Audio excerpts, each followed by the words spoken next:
Hey folks, Rob from Waterkeeper here. Today we're at Black Rock Canal Park to talk to you about our staff sampling protocol for bacteria and CSOs. Black Rock Canal is a beautiful waterfront park located along the Niagara River where many people come to fish, boat, and even swim.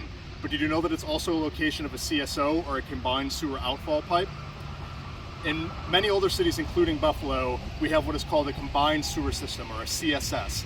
This means that stormwater, municipal waste, and sewage and industrial wastewater all filter into the same pipe. Now normally this wouldn't be a problem, as all that water flows into the Buffalo Sewer Authority or another wastewater treatment facility where it's treated before being released out into the water. However, during periods of intense or consistent rainfall, these pipes are designed to overflow at designated CSO or combined sewer outflow locations. These can pose a health risk to people and pets, especially in areas where people frequently recreate, such as this one. It's important to be able to recognize where these CSOs are located, because often the pipes are deep under the water, so you can't see them from the surface. However, you can always check out the green signs located at all the CSO locations to let you know where they are. On a monthly basis, Waterkeeper staff visit CSO locations and other popular recreation areas around Western New York to sample for bacteria. We can take a look at our sampling process now. So as I mentioned, Waterkeeper staff visit sites like these on a monthly basis to sample for water quality, any coli in the water. I have here my handy dandy sampling pole and a sterile bottle attached to ensure that there's no cross-contamination.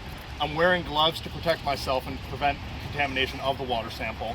And what I'm going to do is carefully unscrew the sterile water and extend the pole. It's nice and long so we can reach over the bridge. And I'm going to carefully reach out and quickly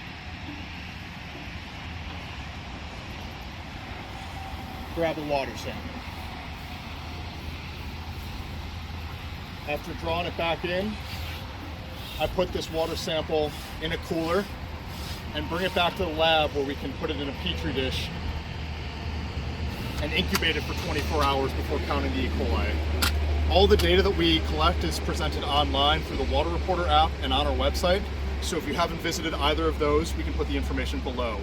The data is uploaded on a monthly basis, so feel free to check it out, especially if you're considering recreating near a certain site that has a CSO located. Best practices to avoid certain areas for on-water recreation after periods of intense rainfall. But it's important to know where these locations are so you can recreate safely.